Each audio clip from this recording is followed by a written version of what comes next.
The Spanish announce table.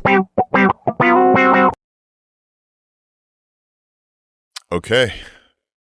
Tom, episode 295 of the Spanish announce table. What do you think? I like how you started every word very punctual and emphatic. That was for effect, Tom. Good job, Tim. I liked it. Thanks, Tom. Hey, man, right. How are you? What's new? I'm well. No, nothing's new, Tom. Everything's new and nothing's new in the world we live in, right? How profound. I like that. No, that means nothing. I don't even know what it means. It was filler. Nothing's really new, man. Just doing the same thing I did last week, man. Trying to get some stuff done around the house, trying to work, and, trying to stay safe is kind of the name of the game these days. Yeah, you're right. You are right. Well, I'm sad that, you didn't get to do too much. Speaking of staying safe, I prepared for the end this week. I officially got my will done, because that's what you do when you get married, because once you put the ring on, your life's over. And so, right?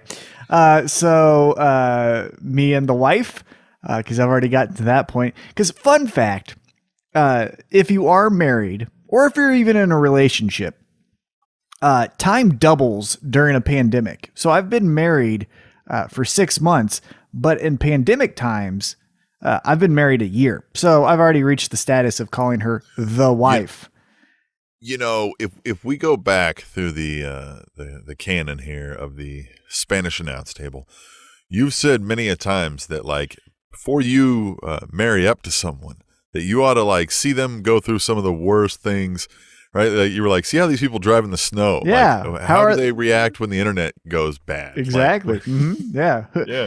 Did not. I think were your exact analogies even. Right. And it prepared me, because I went through those trials and tribulations with Emily. It prepared us for this moment.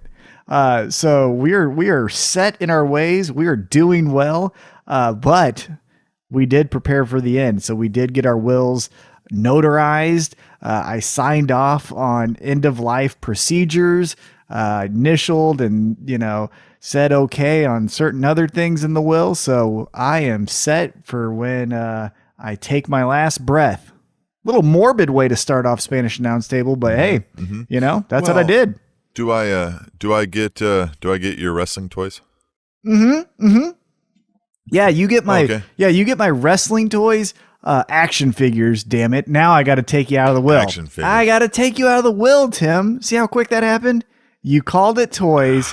I didn't even catch you until I said it out loud myself. You're out. And it felt wrong too, didn't it? Yeah. I think I'm going to donate. I'll have to check. I think I did this. I'm donating my WWE Network subscription to the Spanish announce table. So, you can do with it what you want. Okay. I don't want to do much with it. Well, maybe more on that later. Yeah, maybe you do. So yeah, we did the will. That was fascinating. And then, as you get older, your interests change, right? So like as a kid, at least I'm going to speak for myself, and maybe this applies to you or the listener. But when I was a kid, the fast things and activities attracted me in life, right? So I wanted to drive fast cars, or I wanted to play football and get physical, or, I wanted to, in my case, I wanted to fist fight and feel adrenaline and get good at a skill, things like that, right? But now as I'm getting into my mid-30s, things are starting to transition, and I had kind of a realization where for the first time in my life, I haven't gone full old man, but I purchased my first golf video game.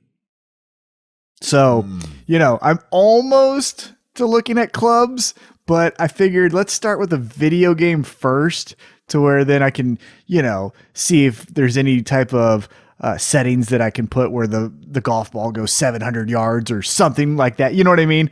But Yeah, I took somewhat of an interest in golf this week. I don't.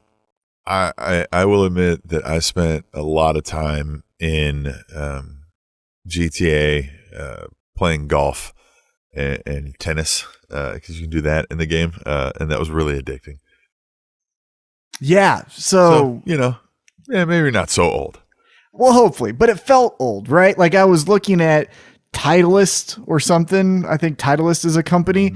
I did recognize Under Armour, and I was like, okay, I'll outfit my guy. It hasn't came out yet. I just pre-ordered it, but I was like, I'm going to outfit my guy in Under Armour or Nike, right? I'm not going to go full golf yet. But I did have this little sense of like, man, I used to make fun of people for this, and now kind of turning into it. And again, I'm not going full golf where I'm, getting the 18 holes at Tiffany Green's golf course or anything like that. But it's starting to seem interesting, and that kind of makes you die inside. Ba-da-da-da-da. I'm a loser.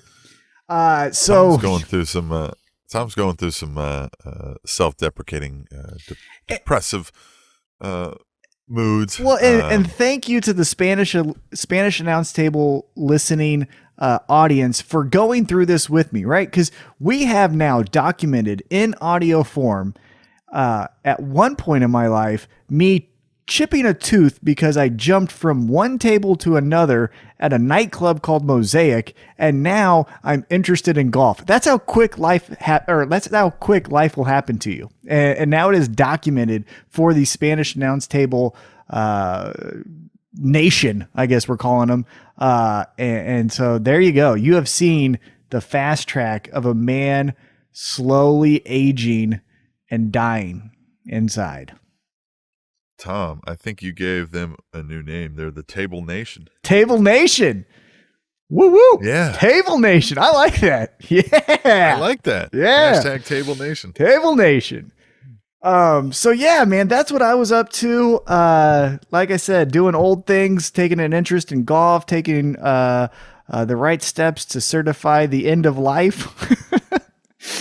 And so really, you're like, well, I'm slowly gonna die anyway. Exactly, so right? One thing just leads into the next. Yeah, might as well just. Hey, man. Well, George, welcome to the club. We too have our whole stuff all set up. We've got a trust set up with with the estate out here and the will. And yeah. So there you go. That is. You're not getting my action figures either. So.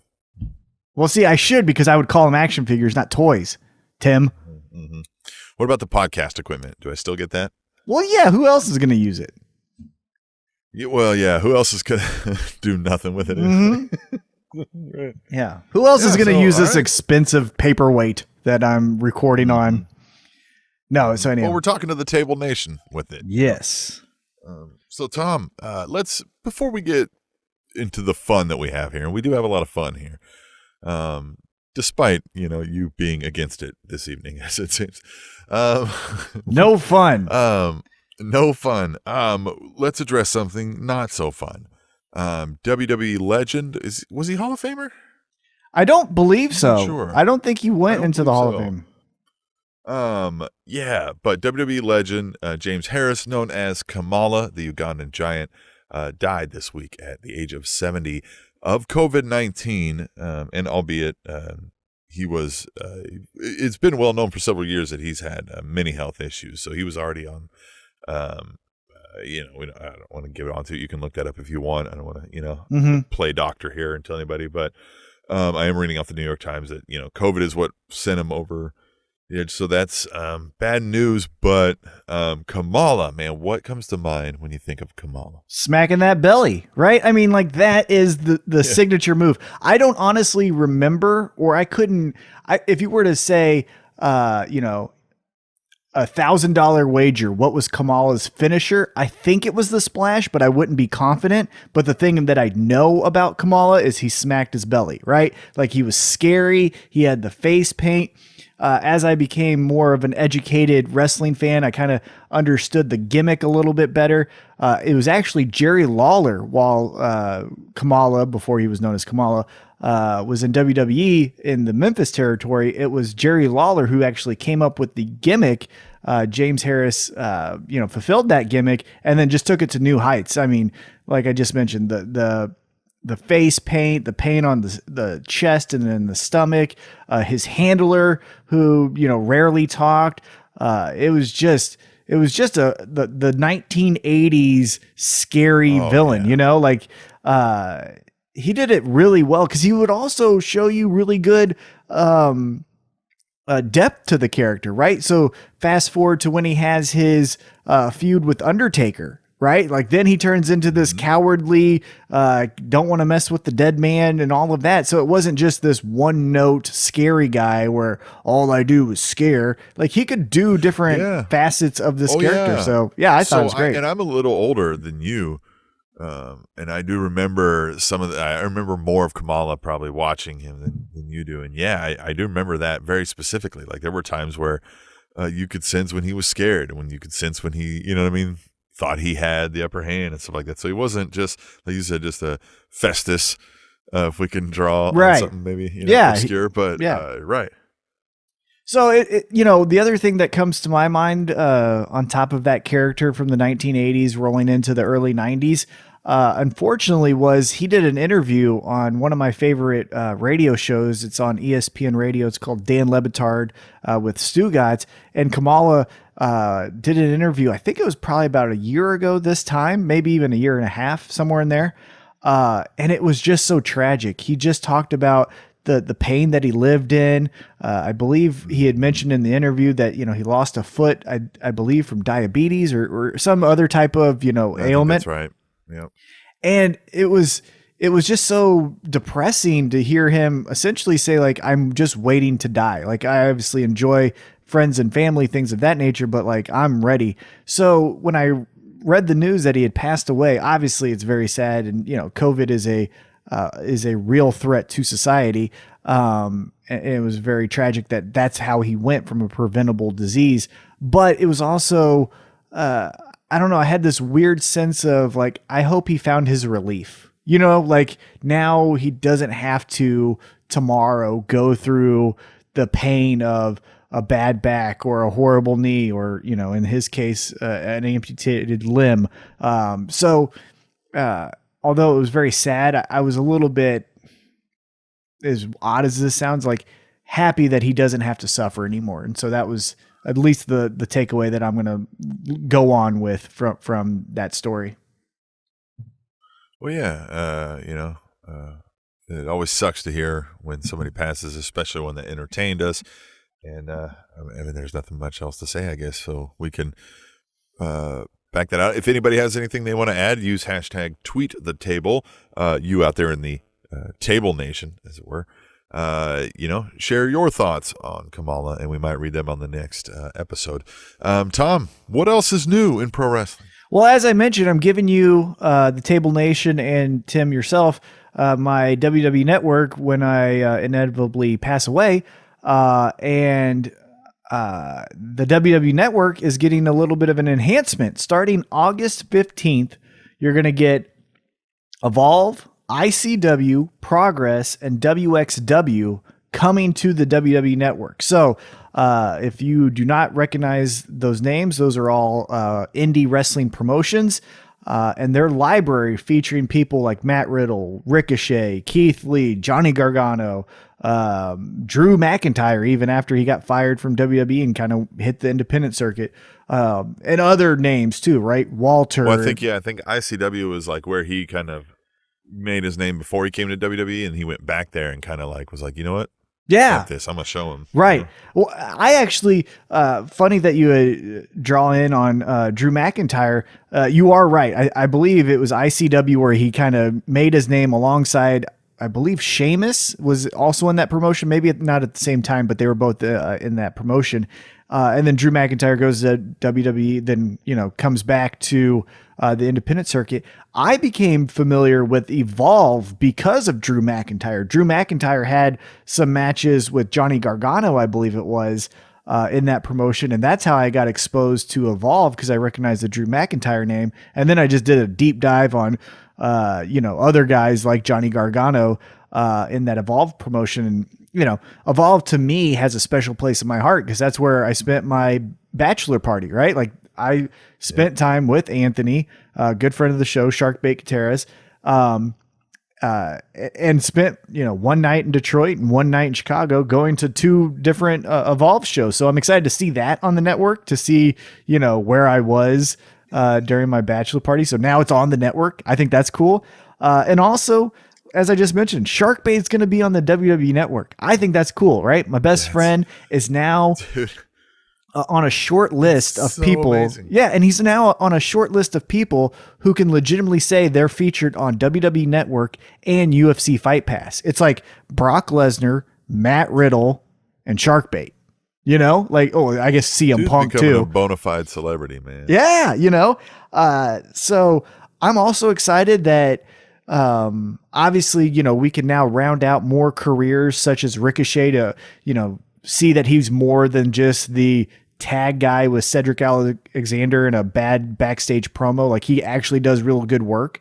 But I'm also excited to see people I'm excited for people who may have not seen guys like a JD Drake or an Austin Theory or, an AR Fox to get to see their career too, right? Maybe this can help some of those indie people who were right on the cusp get a new booking at a different promotion, an AEW, an Impact Wrestling, So I'm really excited to check out all the vintage library stuff, but I'm also excited to see what was just at the end and who are those people that I should be looking out for as we move, through 2020 and 2021. Mm-hmm. Yeah, it's super cool. It's going to be good for WWE and the network. It'll be good for these promotions. The indie scene, I don't know. Again, now what do we call the indie scene, right? Like what, are they independent necessarily anymore? So, hell, WWE owns Evolve, Right. And we'll see now, it feels like WWE has now kind of been the trailblazer on a model that works for a big time wrestling promotion, right? So a big time wrestling promotion obviously needs a network television deal. As we move through, this advancement in technology, it seems like they're going to need their own streaming service. And now the next third step might be, and then you also need an independent promotion, right? So we need, your mainstay WWE, but we also now need, Evolve or Progress or whatever that is. So now, 2022, 2023, we might see AEW be the, show on TNT, their own streaming service. And who knows, like you said, another independent promotion pops up and is now their feeder promotion that gets you to the big shot on TNT and AEW. So there's so much wrestling right now. It is. But I watched Impact this week. Okay, we got to get into that then. Let's wrap up our thought on this and then roll right into that. There is, you had mentioned there is a lot of wrestling. There is, but you know what? Like, there might not be. There's still no crowds allowed at mass gatherings, at least in the United States, and that's kind of the number one market in the world for pro wrestling. I still don't know how England and the rest of Europe is handling, reemerging back to a new normal. But so maybe there isn't independent wrestling next year or the year after, because we just don't know. So it's going to be very interesting. Well, the whole world might crumble too. So who knows? Who knows? That's why you should get your will ready. Listen to me. We are 90 plus days away from a big time election here in the United States. Things are going to get real weird around this world for it's going to get real weird real fast. It might get, kind of bad. So who knows, man? Who knows what's going to happen at all? And that's going to filter down to the pro wrestling industry. Exactly. Hey, so let's get into, right before we go into our deep dive of AEW Dynamite, you watched Impact Wrestling. Give me your thoughts. I don't have access to that channel, so I don't get to watch it. I do watch some clips here and there on YouTube, but give me your rundown, your high level view. I don't have that channel either, but sometimes, when there's a will, there's a way. You can find, a way to watch it. So Willie Mack took on Eric Young, and Eric Young is old as all hell right now, man. It was a major takeaway I took from that. They've got this thing going on over there at Impact called Wrestle House. Is it like Raw Underground? Say what? Is it like Raw Underground? It is not. It's more like Legends House. Okay. But with like a bunch of their current wrestlers and Tommy Dreamer's like the host. And so it's kind of like a reality TV show, but like I think it gets them a way to do some content without, you know what I mean, having fans in wrestling, and like they'll wrestle in the backyard in a ring kind of a thing, you know? But it's all really weird. It's got like, you know, Crazy Steve and a whole bunch of people I don't really know. Tyra Valkyrie, you know, and then just some other people I don't know their names yet, right? I'm still watching, right? But that's a real weird thing going on. I don't know. What else? I'm looking through the list here, trying to remind myself. You know what? It's weird. If I could say that, right? It's weird. I kind of watch it. I'm like, it's not anything that I'm like this. I hate it. But I'm just like, this is weird. Yeah, I mean, every time I watch it. Yeah, I think that they're really suffering from zero people in the audience. That's my takeaway every time I see one of their YouTube clips. I'm just like, it needs some energy, right? Like Eddie Edwards yelling at, Brian Myers just doesn't have anything when they don't really know what to say, and then there's no ambient noise behind them. So it just seems weird that, why are you yelling? Go out there and punch him, do something.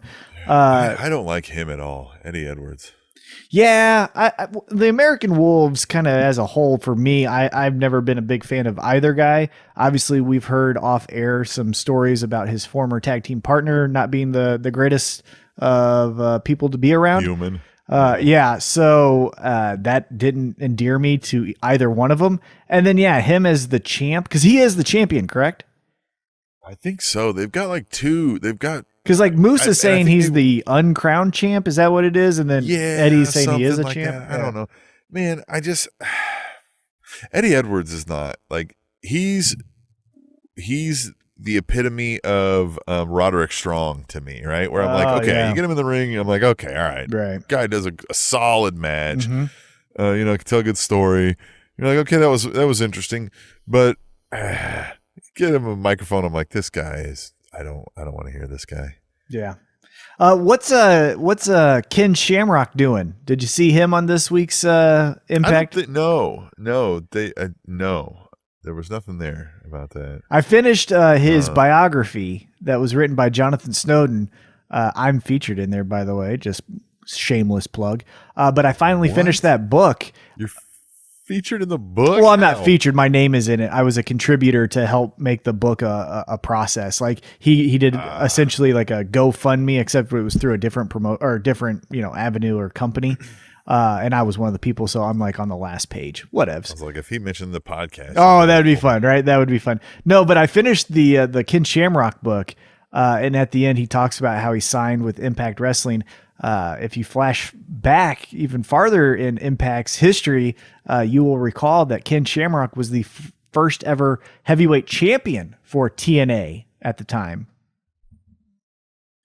Yeah, and I didn't start watching until they were like fully on Spike TV, like the first time. Mm-hmm. Yeah. Now I'd heard of them and kind of knew and seen maybe a clip or two. That was early internet days, right? So, not really early internet days, but there definitely wasn't YouTube and things like that at the time as much as they are today. Well, if you see a Ken Shamrock segment, bring it up. I'd like to see it because. I know his body is not treating him well, as he would say in his own book. Dude, yeah, he looks haggard. Yeah, well, he looks ripped, but he looks like 107 in his face. That's the thing. He has like the body of a 30-year-old athlete, but then face of a 100-year-old. That's what I felt about Eric Young watching him. I was like, God, as soon as like they zoom in on his face, I was like, whoa. I was like, why is this 80-year-old man out here wrestling? But then you look at his body and you're like, that guy kicked the shit out of me. Well, let's talk about another. Hey, here's a fun fact today. Mm-hmm. And I had to tell. Well, I didn't have to, but I told my wife and my family this. I was like, I walk into UPS because I was returning something, and so I was dropping off with the return label, and guy in front of me is not wearing a mask, and I was like, Jesus, man, like really, like there's a mask order here, right? Everybody's supposed to wear a mask, and I was like, God, this guy. I was like, this guy really, and you know me, I'm boastful. You know what I mean? I'm loud, right? And I Yes. say what's on my mind. And so I look at this guy, and he looks like he could kick the shit out of me. So I didn't say anything. Why? Why not? What's say something. No, you know what I mean? Well, he was talking to the people then, and then he kind of fucking, he turned around and left. You know what I mean? So yeah. You know what I mean? Oh, As always soon as say something. They were done. He left. Yeah. Always say something, Tim. Fuck him, right? What's the worst thing that's going to happen? You're going to have a headache for 2 days? Fuck that guy. Like, you're going to be fine. True that. Fuck him. But yeah, so there was that. I was like, fucking mask guy. Then I was like, oh, that's pretty fucking big, solid mask. No mask guy. Yeah. Yeah, that'll happen. That will definitely happen. Hey, but you were mentioning about aging wonders in the main event picture of a pro wrestling show. Let's talk about another one, as this week's AEW Dynamite was main evented by Chris Jericho, who did not have a good match, versus Orange Cassidy. But you want to do a quick deep dive of the AEW Dynamite for August 12th? Indeed, I do. All right, so let's get into it. AEW Dynamite started off with a tag team match, as it was Tag Team Appreciation Night. Remember that. It was Tag Team Appreciation Night, and it kicked off with a bang, having the tag team champs, it had the Dark Order taking on the tag team of AEW, the Young Bucks. The Young Bucks pick up the victory. What did you think of this match? It's a Young Bucks match. I like the Dark Order, though. Well, I like the Dark Order too. The thing that I didn't like about the match, and it's my only criticism, because I really thought it was well constructed and told a really good story. It started off hot with the Dark Order jumping the Young Bucks before the match even started. Then that spills into the ring. Then we get a more traditional, tag in, tag out type of match. But for all of the antics that the Dark Order did, for the Young Bucks to still pick up the victory felt a little hollow, right? Like, if you're the Spirit Squad and you do the antics of, blocking off the entrance ramp because the other tag partner is stuck behind there, and then, some of the other underhanded tactics, and you lose, well, yeah, you're the Spirit Squad. Like, who the fuck cares, right? You're kind of a comedy. You're the jesters. Right, yeah, you're the comedy act in this promotion.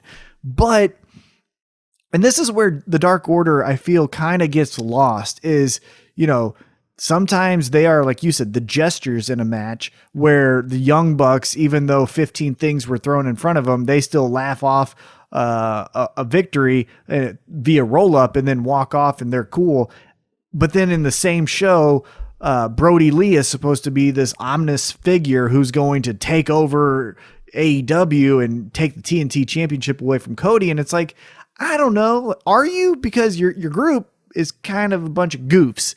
And so, like I said, even though the match was really done well, I felt like with the in-ring action, for all of those antics that the Dark Order pulled, I think they should have got the victory to show that they're a legitimate threat to others in the business, or in the company is what I'm meant to say. Right?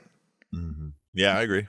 Yeah. So again, I agree with that. It was a good match. The Young Bucks are, who they are. We'll see them in a little bit later as we continue to break down the show. But I just wish, if you're going to have the Dark Order be dark and an order, they can't be just yucky to yuck, getting roll upped on and losing matches. That's just my opinion.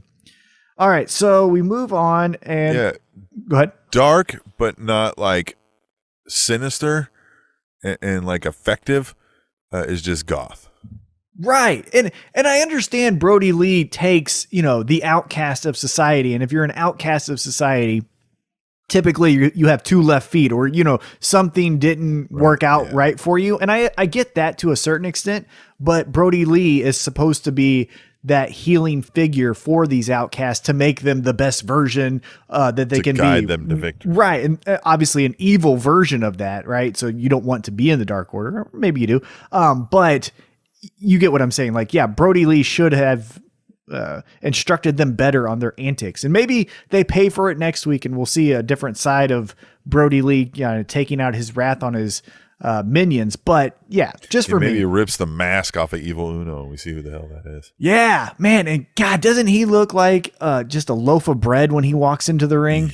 Jiminy Christmas. He just has the figure of just melting ice cream. I just don't know what to ever think of Evil Uno. I don't get it, you know? Yeah, he is something. Yeah, I'm glad they pivoted away from him being like the leader of the Dark Order, because I was like, yeah, that fat guy, no way. Yeah, that guy can't even catch me if I ran away from him. Like, he'll be gassed in 300 meters. Anyhow, let's move on. So next we got MJF and his second address, hashtag MJF 2020, hashtag not my champion. He, again, directs his verbal jabs towards Jon Moxley. The segment ends with Jon Moxley fooling, I guess, the MJF cabinet. MJF, to his credit, thought that Jon Moxley would be coming from the crowd, so he sends all of his guys out there. Jon Moxley pulls a fast one, actually comes through the entrance, makes his way into the ring, beats up MJF, and then, gets out of the ring and says, that's, we're still not even. There's still more to come next time we meet. So overall, I thought this was a good segment. What did you think? I love MJF. He's the best heel promo going right now for me, man. He's so fun. Yeah, he's awesome. When he was like laying down on the mat, like he's just so despicable, and it's great. Yeah, I really liked it, and I like that Jon Moxley showed his cleverness, right? Like, he wasn't it's a square peg and I'm a square peg and that's a round hole and we'll just make it work. It was, no, I know what to do. There's a bunch of people in there. I'll make them think they're coming, that I'm coming from the crowd, and I'll come from the entrance. Like, I like that Jon Moxley wasn't just a dope that just ran through, the Wardlow and other guys in MJF's. Yeah, he didn't just toss him aside all on right. Stone Cold. Like, he had to use his brain. He showed that he was more than, very similar to what I said about Kamala, not just this one note character where it's just, well, I'm the outcast, so the outcast just walks through everyone. It's like, well, we saw that with Stone Cold, and he kind of called you a cosplayer last time, so maybe don't do that, and he didn't. So that was good to see. This feels like the feud with MJF and Jon Moxley. This feels like we need to pull the trigger, don't you think? I think this is when MJF needs to take over the reins. I think Jon Moxley did a really great job. But for the current climate we're in, with the lack of fans, MJF is the one that needs to be the guy. Yeah, I would have him do it. And I mean, again, he's so despicable that you could have a couple, folks that, would be heroes, right? Try to save the day and get the title off him, right? Because he could keep giving state of the company addresses, right? Like, he could continue on like he won the quote unquote, election, right? Then make it like he's this evil leader. Gee, I wonder where you might get that idea from. Just run with it. I would absolutely put it on him. Yeah, and he can also do the whole rich kid gimmick where he hides behind Wardlow, and Wardlow just takes care of all of these guys, dude, pre and post match. Wardlow could go full Secret Service, like, you know what I mean? he could doing the hashtag not my champion, and then he could be like the hashtag I'm your champion now or something, you know what I mean? Like, and then just like act like he won the election, right? And have Wardlow as a Secret Service. He could have a whole fleet of them every time, protect him from this could be, I would definitely have him just, I don't know. I don't know if they're going to do that though. I don't get the feeling that they are. Yeah, I don't either. But I just think also with Jon Moxley, a lot of his character is based off crowd reaction, right? He does a crazy move where he comes in from a different part of the crowd, or, his matches with like Kenny Omega are so brutal. AEW is having more actual fans than anybody else. That's true. And, they made note of that as the episode started, and apparently they all got tested, which is great. Good to see that people are getting tested in the state of Florida, because God knows they need it. But you understand what I'm saying. Like, Jon Moxley needs a full crowd to play off of and be the best version of himself. Oh yeah, he's the pit fighter, right? He needs the pit. Right. And MJF, you can put him in any in any arena or any circumstance, and it feels like he's going to make the best of it. And with right now, even though AEW is slowly introducing fans, you can just give MJF a microphone and he's going to kill it, or you can give him Jungle Boy. MJF. You could put MJF at Thanksgiving with you, Tom, and your mom would want to punch him. Right. And that's what I'm saying. He can do the get you to tune in because of what he'll say or do, but he can also give you the Jungle Boy match from the last pay-per-view and say like, wow, that was a great match. Like there was no bells and whistles before, pre or post match. I mean, there was a promo, but you get what I'm saying. It was a very technical match to where I want to see more of that. So I just think MJF is the one who needs to take the ball while we're still figuring out the rest of 2020 and into 2021 with, are we having fans? Are we not? What are we doing here? You know, we're the pro wrestling world is in neutral. And I think MJF is a better stabilizing force at the top of your card than Jon Moxley is right now. Well, yeah. And it gives somebody, when somebody's on a hot streak trying to win a title off a heel, you know what I mean? It gives it more of a, I don't know. You know what I mean? Like it just gives it more of a like anticipatory feel definitely. when you're coming to those big moments, right? Definitely. Yeah, and so you can have a couple runs of those. Like let them run with it through a couple of those folks and find a way to have, you know, like you said, Wardlow pull a fast one and sorry, bro, back to the end of the line. You know, and then the next hero tries, right? Yeah. All right, the next match that we had was the TNT Championship. We saw Scorpio Sky challenge Cody. So Cody retains his title in a very, very fun match. This again, AEW does great at establishing top talents, and I do like that the championships have not gone into hot potato mode where it's just this person and this person and this person. However, as much as I like Cody and I like this open challenge because next week, next week we know it's going to be Brody Lee, but I'm saying in the future, we don't know who's going to pop up, right? Is it another Eddie Kingston like person? Is it another Jake Hager? So you just never know who's going to fill that spot. So I like that, but Scorpio Sky, I think he's, I've said this before. I think he's the man. I think TNT Championship is the perfect spot for him right now to kind of establish himself as his own person and stop being the third wheel in what I think is SCU. I agree with that. He should get out of SCU. And I mean, maybe they kind of de facto done that, but yeah, I don't know. I wouldn't be surprised if they don't have Brody Lee take the TNT title off of Cody. And that's okay. Depending on what we're talking about, like if they go with MJF, maybe. Who knows? I don't know. Because I know Cody's not supposed to have a world title shot ever, but it's pro wrestling, right? Yeah, of course. Yeah. How many times did Terry Funk retire? You know what I'm saying? So yeah, Macho Man couldn't wrestle anymore either at one point, right? Exactly. So, but I just thought that this would, sooner rather than later, I want someone to emerge from this COVID era as a bigger star than when we started. MJF was a really great star for the company pre-coronavirus, but now I think he needs to take that next step. Scorpio Sky was a really solid wrestler, pre-coronavirus. I think he needs to take the next step. Yeah. So one of the, not just those two people, but someone needs to have a defining moment during this era instead of us treating this era as a holding pattern until we get fans back. So that's just my opinion. All right. So what happened next? All right, then we get the Jurassic Express versus the Tag Team Champs. This is, again, Tag Team Appreciation Night. It was a Tag Team Championship match. Hangman Adam Page, Kenny Omega taking on Luchasaurus and Jungle Boy Jack.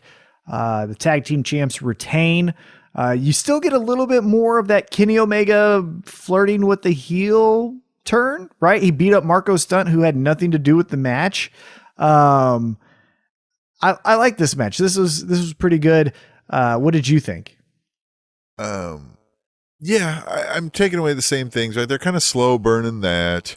And, anytime Luchasaurus and Jungle Boy are out there, I mean, that's, we know they work well together and everything flows nice. And, I don't, you know what I mean? Other than that, I took kind of that how I'm speaking about now. I was like, all right, this was all good, but I didn't take anything major away from it. I do like what you're saying. This slow realization that Hangman's coming to, that he doesn't like these guys and just really doesn't want to be here. It's almost like he's going dead inside. Sometimes he just kind of goes into a blank stare. It's good. I like it. So what I liked about it was Hangman, and we'll get to it in a little bit, as I just mentioned. But you know, he's doing this thing as you said, where he doesn't really like the elite, but now he's starting to see FTR isn't necessarily the BFFs that he wants either. And so this is where you hope that you're going to get, like I've been saying since they kind of stopped the singles push, is Hangman Adam Page becomes what I think they wanted Jon Moxley to be. I think the cowboy, you know, coming in on a horse to kick ass, like that's something that's Stone Cold-esque, but it's more genuine from a Hangman than Jon Moxley just kind of being shouldery and fun. You know what I'm saying? So maybe this is where... What is that? Yeah, he's shouldery. I don't know. He just does a lot of shoulder stuff. So maybe that's where we see this really fun version of Hangman Adam Page. That's what emerges, right? It's not the FTR versus Young Bucks that we thought we wanted. It's the singles push after all of this is done of Hangman Adam Page. So yeah. All right, let's get into what happened after that. And I just have the match list, but we might as well talk about it. It was the Tag Team Appreciation Night. So they did have a segment where it was the Rock and Roll Express, the Brain Busters, Arn Anderson and Tully Blanchard. Also joining them was the Young Bucks, as I mentioned, and FTR. Now this ends with Tully Blanchard giving everyone kind of the middle finger.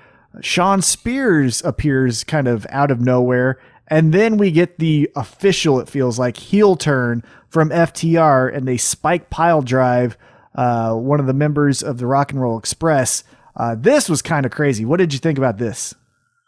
Interesting, right? But the Tully stuff came out of nowhere, right? That one kind of surprised me. And then I like Arn Anderson was like, well, he's like, you know, last I checked, I was a grown ass man. And, you know, like I don't recall having to ask you for anything. That was fun. Yeah.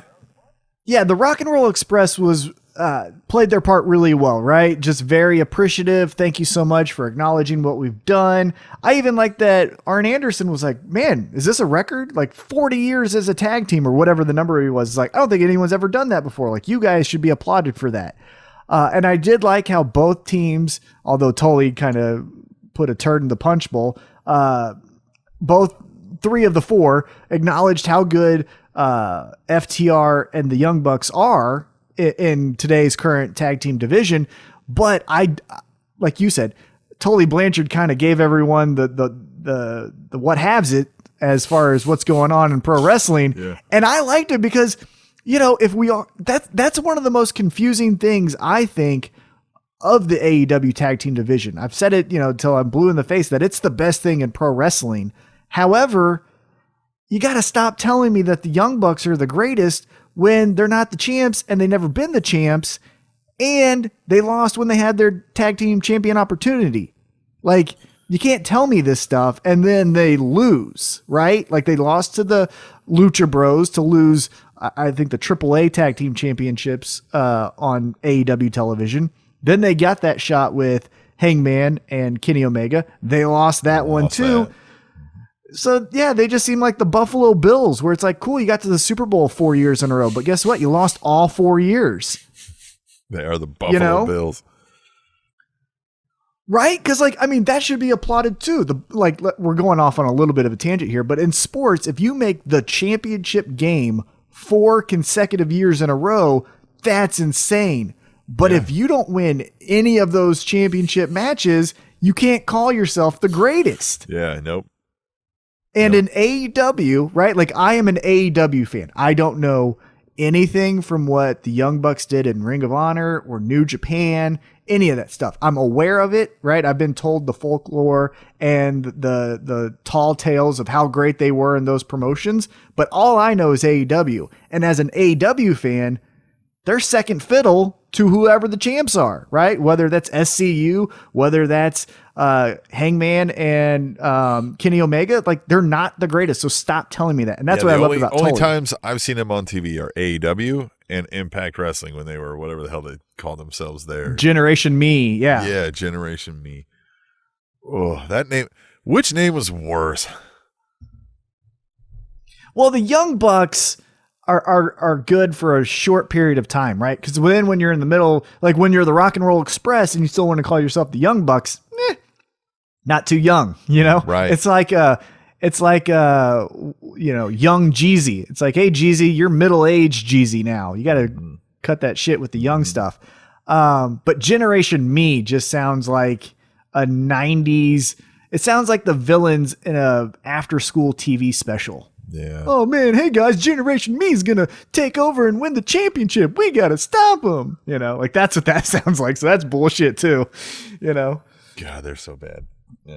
Yeah. What's next? But anyhow, right. Well, I was gonna say, but going back to my point, Tully Blanchard, kind of, even to FTR's point too. Like now they can come in and say, like, we all know WWE and we are the champs in WWE on both brands. So you can give a little bit more of like, guess who's coming to town? The big boys, kind of, outsiders-esque, but not going too deep into it. Look at the adjective. Right. Exactly. But they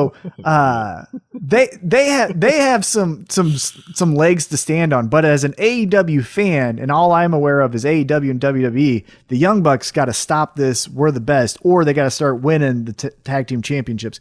So Tully was great.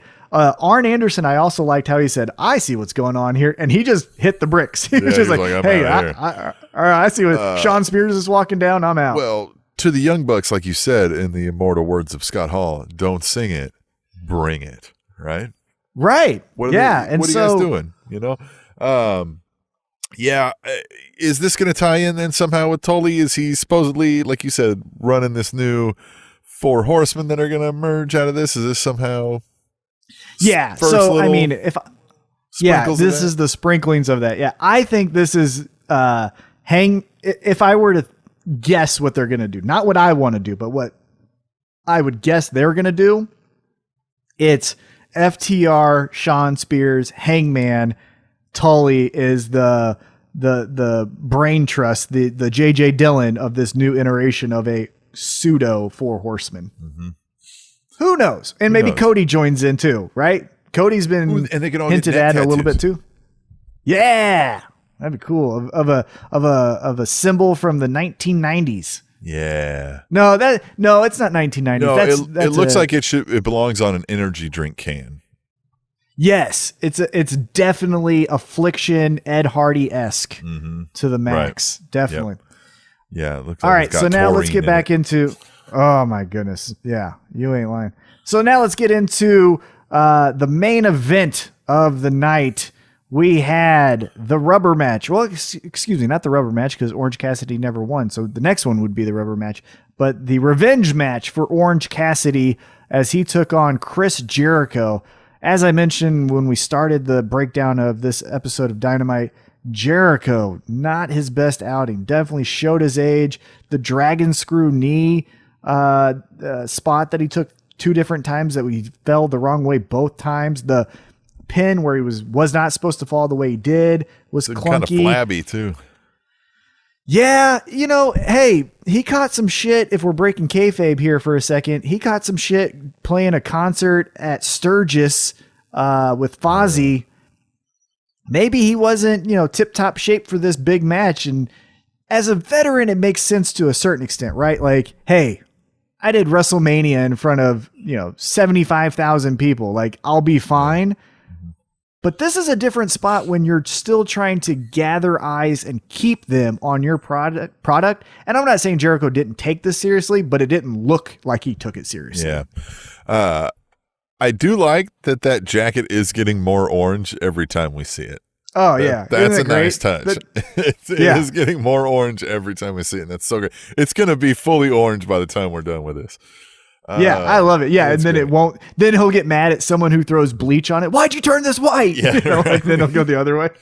That's what Jericho's a master of at this day and age, is those little details. Every little thing is something you're like, Jericho. But this match, what are we going to do, right? Like I said, not all of them are home runs. Hopefully, sometime maybe he had a bad night of sleep or something, right? Oh, I don't know, maybe. Yeah, and I don't think this was a disservice at all to the Orange Cassidy character. I thought this was really good to see that he wasn't just he's starting to form out or formula or give a formula to what his character is. It's not just hands in the pocket, right? Like, we're starting to see a cool Superman punch. We're starting to see some cool dives at him. Like, now he's someone I actually want to see wrestle more so than just the manager of the Best Friends. So right. I like that this match established he can beat some of the best in the world. I did miss one thing, and I don't want to disrespect it at all, so I will mention it before we move on. But the women's champ, Sheeta, took on Heather Monroe. Sheeta picked up a win in a very, very quick match. Again, the women in AEW, I think they got some people there that they can get behind, but when not that you're wasting, right? I don't think I would take any segment out of this show, but when you only have 2 hours, I don't think you need to see the Young Bucks twice when you're only seeing the women once. You know what I mean? There is that, and I feel like I'm kind of picking on the Young Bucks a little bit, but in this specific example of an episode, if the Young Bucks were going to do the segment with Rock and Roll Express, Brainbusters, and FTR, then I don't think you really needed them to open up the show taking on the Dark Order. Yeah, I agree with that. And I mean, I know it was Tag Team Appreciation Night, much like it's Table-Nation Appreciation Night here on the Spanish Announce Table. Obviously. But I want to go to real quick to the Twitter machine. Let's do it. Dial up the Twitter machine.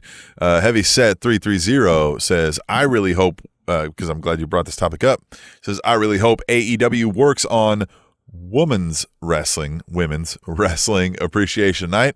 That would be cool. Hashtag tweet the table. You too can have maybe, perhaps, possibly your tweet read on the show, you and the Table Nation, if you use hashtag tweet the table. But I don't know that it would be cool because of what you were alluding to earlier here. I don't know that they've got a good handle on what they could do and how they could use some of these workers. Yeah, I mean, obviously they've got talent, right? Nyla Rose is awesome. I know she's hurt, but man, each and every week, Britt Baker is doing something that I want to watch. And I think when she gets back in the ring, it's going to be another person that I want to watch. Yeah, Sheeta, true. Again, is your great babyface champion who can be built a division around. Penelope Ford, I still think is awesome. I think they have players. Mm-hmm. It's just we need to flush out some ideas for them instead of just saying, hey, Penelope Ford, she does the splits. You guys seen that? Let's watch her do the splits again before her match. It's like, yeah, man, but like, what is she doing? Like, what is she doing? You know? Right. And even what you said, like what you had mentioned about it was Tag Team Appreciation Night. As I've said multiple times on the podcast, like they have plenty of tag teams that the Young Bucks didn't need to be there, right? You could have put SCU there. Well, yeah, we know you guys appreciate the tag teams. You've got 75 of them. Yeah, you got 700 of them. Yeah. You know, the Lucha Bros could have been there. Like you could have had the high flying spots not done by the Young Bucks. But again, I just wouldn't have had that match. I would have had the women. Right. But I would have had the women. I would have had the women kick off the show. I know it was Tag Team Appreciation Night, but that's the way you show. It's Tag Team Appreciation Night. Stock. You're doing a women's tag team tournament. Oh yeah, and we don't see any of it. Yeah. Now next Saturday, because again the NBA has pushed AEW off of next Wednesday's National broadcast. Bubble Association. Exactly, the bubble butt. That's what I was thinking when I hear bubble. Anyhow, bubble ball. Who's bubble ready ball. for some bubble ball? Wasn't there a Bubble Boy movie? Jake Gyllenhaal. Yeah, well, I don't know. I mean, there was a Bubble Boy. I think that was like a kind of a true story that they made a movie a long time ago when we were kids that we used to watch. Like that's what I was a thinking. School special. Yeah, but I don't know about the Jake Gyllenhaal version of that. Maybe I just made that up. Who knows? Anyhow, going back to what we were saying before we get off track here. The bubble Saturdays, is pushing back, yeah. On Saturday's next broadcast of Dynamite, you will see the finals of that women's tag team championship match. So why wouldn't we have But again, what? You should have done it now on tag team appreciation. Right. Yeah. You could have. They don't know how to do it right. See, we here on TableNation Appreciation Night, we make sure to actually discuss the TableNation and have them here. Exactly. Right. Hey, so what did you think of the night of action from Dynamite? What would you assess as far as what they gave you? I'd give it a good B. Right. I was like, it wasn't. It wasn't too bland, but it also wasn't. This wasn't like the oh my god, you should check out AEW as soon as you get home. Right. The best compliment that I can give Dynamite is that it feels too quick. The 2 hours never feels like it drags on. It feels like, oh man, I should have got more of this. I didn't even mention, because again, I just had the match list. Jake the Snake Roberts did another promo backstage with the Murder Hawk, Lance Archer. I didn't understand the end of it. I don't either. So he's throwing fucks around in the backstage, right? And that's fun, right? Keep doing that. Jake's like, look, man, Jesus, right? He's doing whatever he says. And then I can't remember what he was telling him to say or something. He was like, I don't know. And then he turns around and rips his shirt and it says, everybody dies. And Jake's come on, man, damn it. Right. So now is Jake not a willing participant in this managerial role now? Well, who knows? And maybe that would be interesting, but let's take a second and break or go into kayfabe here and think about how that would have happened. So then earlier in the day, Lance would have had to write everybody dies on Jake's back. And then Jake is going to be like, well, I'll wear my shirt. And then Lance is in his mind says, well, everyone's got to see what I just wrote on Jake's back. Yeah. It was a weird move. It was a weird move. What the fuck was that? Real weird. It just didn't make any sense.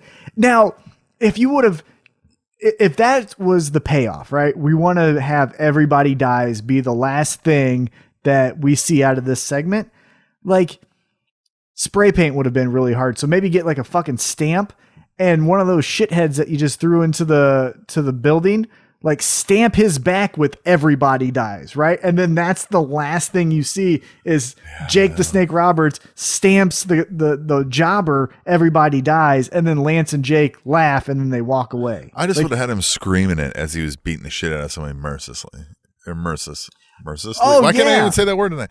But you get what I'm saying, right? As he's stomping this dude out, just let him just murdering him and just screaming, everybody dies, everybody dies, everybody dies. Because then Jake's just kind of like, oh, Jesus. Right? Almost someone needs to give him a match. Yeah, someone needs to give him a match or more people are going to die. And then, behind him, Lance Archer could have someone mounted and just hammer fist after hammer fist after hammer fist going right into the back of the skull of this guy's. Yeah. And it gets a little uncomfortable. Which let's transition now out of Dynamite. So that was Dynamite. It was, I liked it for what it was. Like I said, the biggest compliment I can give a show is that it went by too quick. I really enjoyed watching the show. It wasn't anything, remarkable. I don't know if I'll remember anything, a year from now from this episode, but it was still really good. And that's a compliment to them. But, another thing that was uncomfortable from the week of wrestling, as we go into, WWE is, Dominic, huh? My God, did Seth Rollins and, what's his ass? What is his name? Buddy now. Or no, it's Murphy. Which one is it? It's Murphy. It's Murphy. Buddy Murphy? Whatever one. Murphy. God, they're both, it's two first names. Murph. You don't trust someone. Yeah, Murph. It'll be M. Disciple M. Good God. I think I just wrote that. They're probably listening and going to do that. Fuck. Anyhow. Yeah, he'll make them just reduce their name to just Disciple M, Disciple whatever, whomever's next, right? Dominic's next. Well, because they'll, right. And then they'll just take the idea from the Dark Order and say, you're just number 7, number Dominic 8. doesn't join this group, they're doing it wrong. Yeah, that's what I hope. But this segment in particular, it was Murphy rough. and Seth Brutal. Rollins beat the shit out of him, out of him. Yeah. Credit to him for taking it. It was bad though. It was so bad.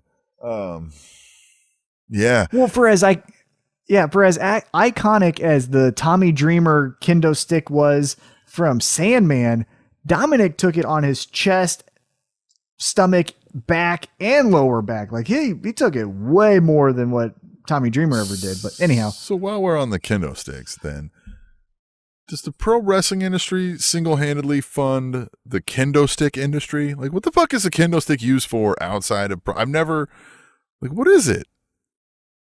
It's a martial arts, gimmick weapon that people think works. But, I would not be shocked if we looked at the financials of one of these kendo stick companies and it was number one buyer, WWE. Because that's the only place I've ever seen one. They've always been around and they've never been explained. And then, like, you never see somebody backstage, like, practicing with the kendo stick. Like, they show up and they're like, oh, he's got a kendo stick. That's normal. And they just beat the shit out of somebody. Hold on. There was one man that practiced with the kendo stick. Steve Blackman. Steve Blackman did. Yeah, that's right. Yeah. He did. Steve Blackman. Right. Maybe he's the one. Maybe he's the owner of this kendo stick company. Right. Well, he should be their sponsor, right? Or they should sponsor him if nothing else. Yeah, he should be their spokesperson. You know what got me through the toughest times in my life? Kendo sticks. You know what helps me when I'm quarantined because of COVID? Kendo sticks. Like he just does all these little commercials about how great a kendo stick is. Yes. To your point, when you told me this off air, you're like, who the fuck has a kendo stick? And I was like, honest to God, I don't know. I don't know anyone who personally owns a kendo stick. My wife and I one of the times we were, shopping for a house, and one of the times we moved, right? We were going through and there was some, like, in somebody's room, there was a kendo stick. It was like some kid's room, right? And I was just like, hey, this fucking kendo stick. Look at that. It's like, this kid's cool. Yeah, but why a kendo stick? I don't know. The only reason I gave you, and maybe I'm wrong, hashtag tweet the table if you know the origin story, but from what my memory serves me is that during the time of the Tommy Dreamer Sandman feud, national news was made from, I believe, a kid in Thailand was kendo stick to death, was murdered via kendo stick. And it was just how brutal. Oh my God. Could you imagine going through that as the end of your life? Yada, yada, yada, all that stuff. Not to minimize it, but that's what, I'm just generalizing what they said. And then Sandman introduced the kendo stick to Tommy Dreamer, and then off to the races we go. That's what I think it is. But in 2020, yeah, they must be the only people buying it because I've never seen anyone in the real life besides whoever you bought that house from have a kendo stick. Just start asking people if they've ever heard of a kendo stick. Like people at your work. You ever heard of a kendo stick? Mm-hmm. Just ask them. Oh, is that like a different type of chopstick that you use for like when you go out to dinner? Anybody listening out there in the Table Nation, you guys should ask folks at your work, random people, if they know what a kendo stick is, videotape their answers and send it on over. Yes, that's a great idea. Yeah, mm-hmm. I like that idea. Because I want to know what their answers are, right? If they don't know what a kendo stick is. It a candle? It sounds like a candle. Hey, I got you these new kendo sticks. Dog treat. They smell amazing. Yeah. Who wants a kendo stick? Who wants a kendo stick? All right. All right. So, hey, you know what else is going on? Somebody's getting some retribution. That's a big thing going on in the WWE. What's the deal here? Oh, well, I don't know, but these guys are fucking dorks. So, back to the Twitter machine here, right? We're going to dial that up, the Twitter machine. Beep, bop, bop, whatever, right?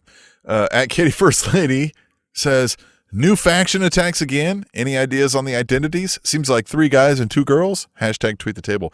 I saw somebody online posted that they saw somebody post, this through the online wheel here. Oh, yeah. That somebody called them aces and 5/8. And, and then that, I don't know, man. I'm worried that this doesn't go anywhere but NXT, takeover. Well, this is the disappointing part of Retribution for me is it finally is cool, right? There's a new faction that's going to take over both Raw and SmackDown. They don't care. Everyone is, up for grabs. We'll kick anyone's ass, right? Though they're chasing off cameramen. Okay. Kind of cool, right? But this group looks so third grade elementary when you have Randy Orton doing a low blow and a kick to the head to Ric Flair, right? When Seth Rollins and Murphy is just beating the dog shit out of Dominic. It just doesn't look as cool when you're not even matching that level. Like, they're already in WWE, so we don't need anything else. That one segment where one guy half-ass tossed a cinder block through a window and they kind of just all jumped up and down saying, yay, yay.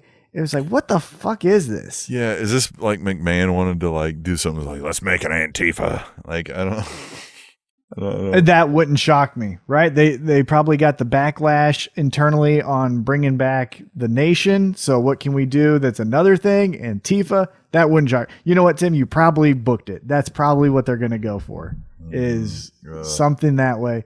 But they just look so silly. You can tell these are people just being coached on what to do and nothing looks authentic. Like when the Shield came in, they had a swagger and a believability that they were going to fuck you up. This group, I feel like they might, shoot themselves in the leg trying to grab their gun to intimidate me. They're just not it already. I just don't like them. Yeah. But it's early. Yeah, it'll be interesting to see, but yeah, I'm not sold on it so far. You did mention the Randy Orton. They ended the Ric Flair thing pretty quick, which I liked good. it. Right. Yeah. It served its course. Right. It was good. It shows that Randy Orton is a sadistic, evil person. I'm a big fan of that. That makes me happy because he should be a solo act. You can't have, I have voices in my head. And then, but my pal over here, we're cool. Unless that doesn't make sense. The only way you do that is because somebody's manipulating him with his voices in his head. But Ric Flair's not to that level at this day and age to pull that off. So. But man, was his promo awesome. God, it's so incredible that still in 2020, the best promo of the week, even though MJF did exactly what he should, it was a different vibe. But Ric Flair talking about how he is Charlotte's dad and he wants to see Randy Orton beat his record, not John Cena's record, his record. And just the passion and believability, like, fuck, man.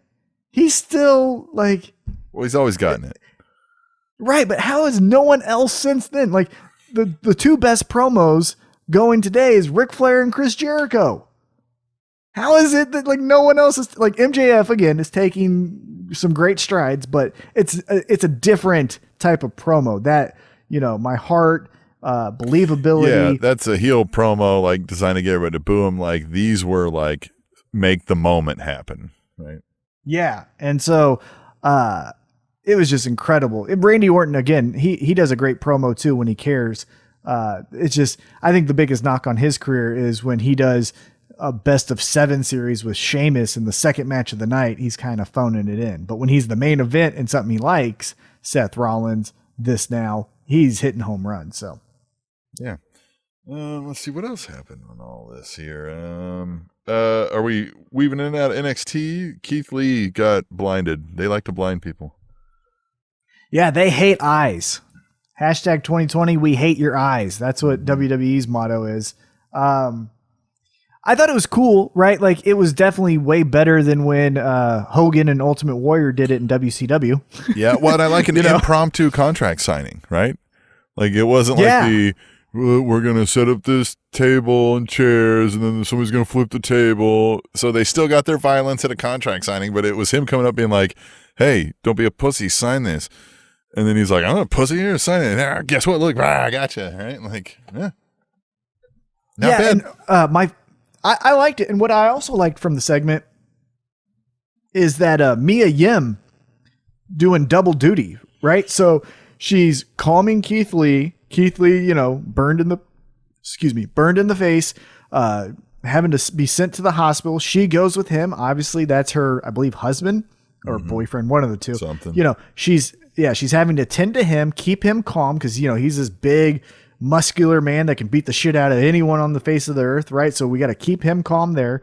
Obviously tend to his injuries, but then she's got to get back because she has a match that same night, get back, compete, win, and then go back to the hospital. Like, I thought Mia Yim really looked great in this to show like how she's a, day one-ish, as the Usos would say, for Keith Lee. Like, I thought she really shined in this whole segment.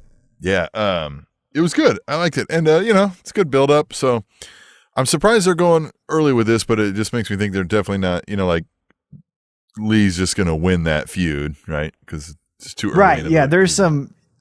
Yeah. Well, but it does give like, man, he can't get 1 foot in front of himself. Maybe Karrion Kross does pick up this victory. Not unless I don't think that will happen. They could be just ready to take Keith Lee up to a main roster. Right. But I'm saying the COVID. story. Yeah, but the story is good, right? The story is showing that like absolutely. The champion can't get a step. And then let's see what else. So SmackDown. The only thing I really remember from is Braun and Bray. What? Right, but before that, one thing I also wanted to get your feedback on. In the main event of NXT, we saw the return of Velveteen Dream. Yeah. Now he was a little bit different. Right? Like he came out posing and all that, but at the end, he's beating the tar out of Kushida. He gets a stare down with Finn Balor because it looks like Dexter Lumis is injured, so they got to fill that spot again. But Velveteen Dream seemed a little bit more heelish towards the end or middle of and end of the night. So what did you think of him coming back, given all of his, circumstances outside of the ring? I like him being back. I like him, but again, if he's not going to do something too different, I didn't notice you were gone, if that makes sense, right? Yeah, no, I agree. Mm-hmm. So you got to kind of come back and do something a little, a little more like, boom, remember me? Be like, oh, snap. Well, and that's where I thought he was going to win the match because he was the surprise entrant. And even throughout the match, it looked like Kushida was really the star of the match, in my opinion. And then Cameron Grimes picks up the victory. Now, we do get a match next week of Finn Balor, Velveteen Dream. That's going to be pretty cool. But yeah, it was kind of a dud of a return, right? The surprise of Velveteen Dream, who loses this match. Like, that's silly. Yeah. They did more promo work for the Cole versus McAfee match. So what are your thoughts here? Pat McAfee is going to wrestle. Yeah, cool. Right. Like, I know what they're doing. This is the NXT version of having, Lawrence Taylor, right? Yeah, Mike Tyson, whatever, come in, and he has a big platform. I don't hate him as much as others do. I see some people on Twitter and other platforms just hating the idea that Pat McAfee's in here. Look, it's pro wrestling. We've been doing this for years, and right? It's COVID. And for everyone that hates Pat McAfee wrestling in WWE, loved when Stephen Amell and Cody teamed up, right? So it's like, and I don't even know who Stephen Amell is, and they probably don't know who Pat McAfee is, but both of them have a big platform. And so I get it. It seems though to me that Adam Cole's going babyface baby, and I'm interested in that because I think he could be a good babyface as well. It does.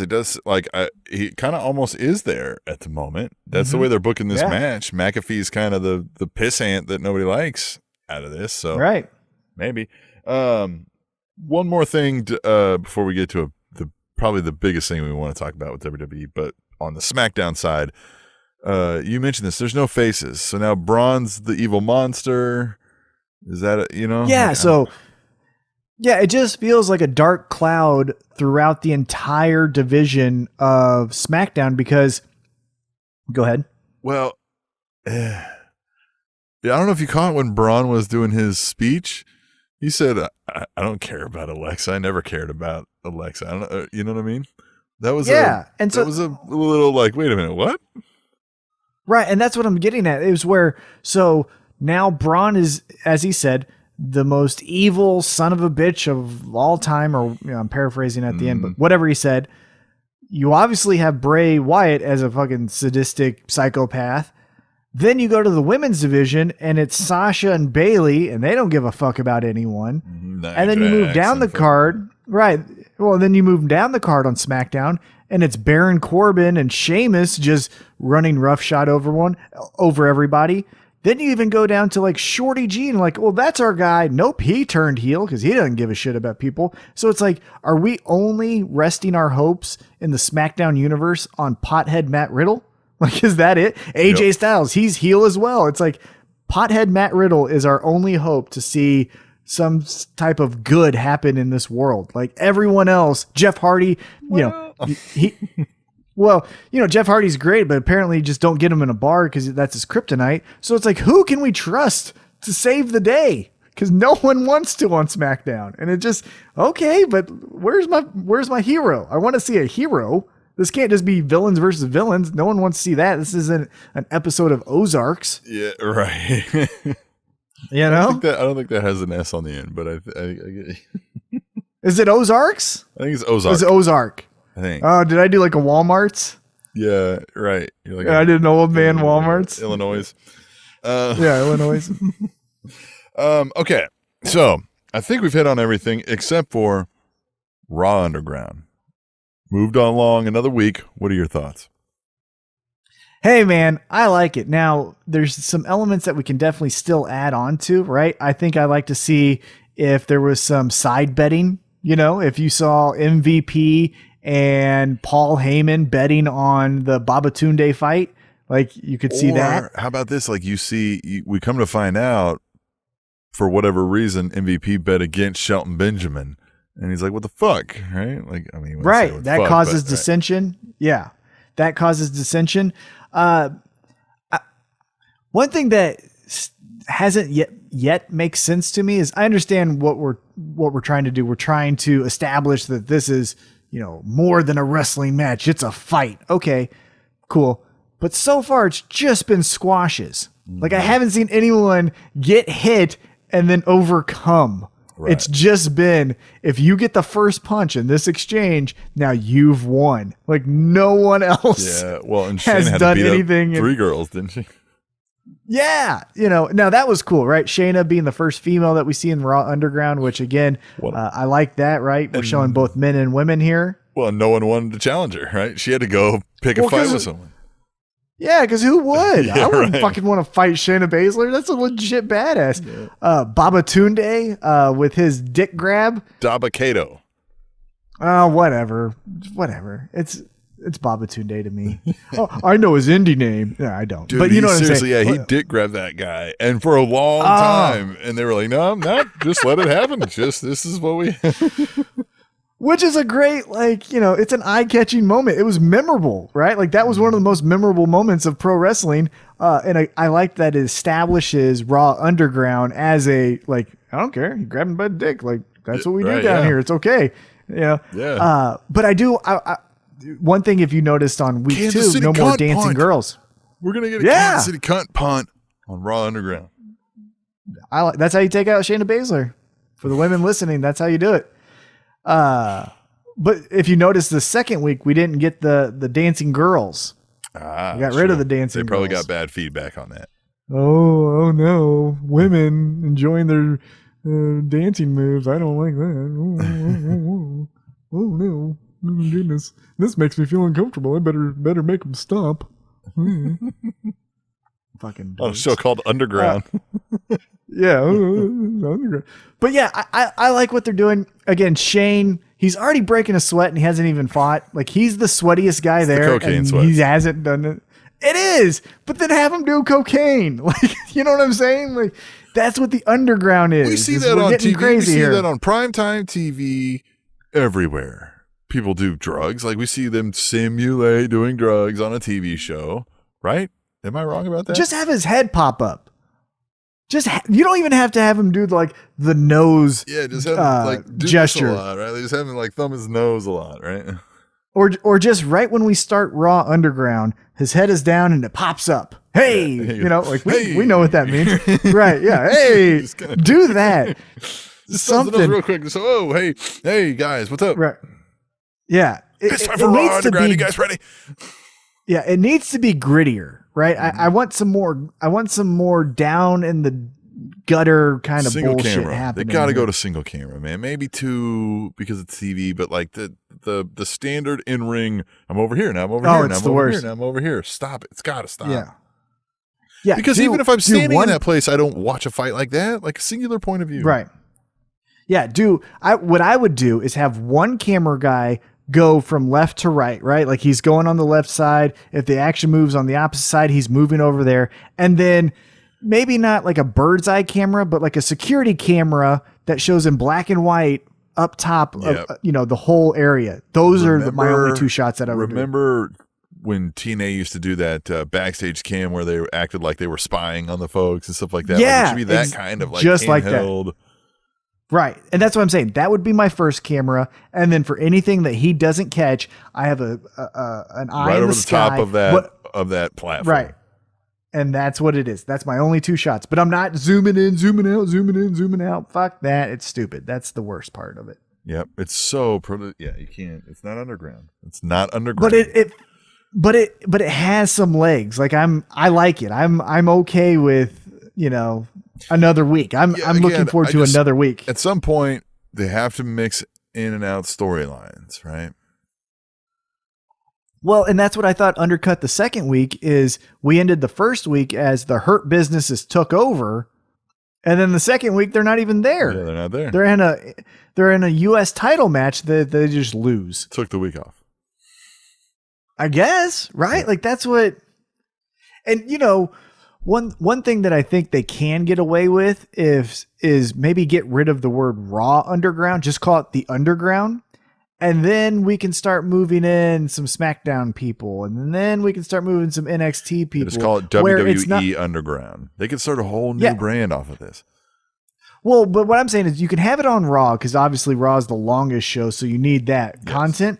But if you do an underground fight, it means nothing in the grand scheme of things, right? So Velveteen Dream can have a fist fight. Brains don't matter. Right, that's what I'm saying. So Velveteen Dream can come from NXT and have a fist fight with Bobby Roode, who's on SmackDown, and then that's it. There's nothing next week of like a follow up. Like they just had a fight. It was they wanted to make some money. Bobby Roode, now I forgot that guy existed. Right, and so did I. But his name came in my brain. But I do agree that there needs to be storylines, but they kind of shot themselves in the foot, as I've said once before, with the Hurt Business taking over second week. They're not here. Well, what? Why? Well, they took over. Why didn't they close down the business for 2 weeks because there was a COVID test found? Something. Positive right? COVID result. Yeah. So, again, I like Raw Underground. Get a little bit more dirty. Be a little bit more in the gutter. Let's have some more antics outside of that ring, some side betting, some arguments, right? Like that's how it can start. It just doesn't be, I jump in the ring. It could be, hey, I was watching this fight and you stood in front of me. Now I'm going to kick your ass. Back in the day, Whiskey Tango, there'd be 12 fights, but by the end of Whiskey Tango fight nights, there'd be 15 because 2 of the fights came from the crowd. They went backstage to put on gloves and then they fought each other in the cage. Like that's actually happened.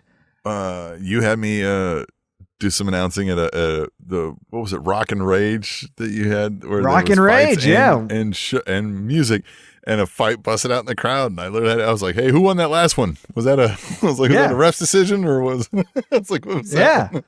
Yeah, that's what Raw Underground needs to be a little bit more of, right? Like, so for people who don't know, we did a event called Rock and Rage. What we did is, if you remember the band from the 2000s, Shinedown.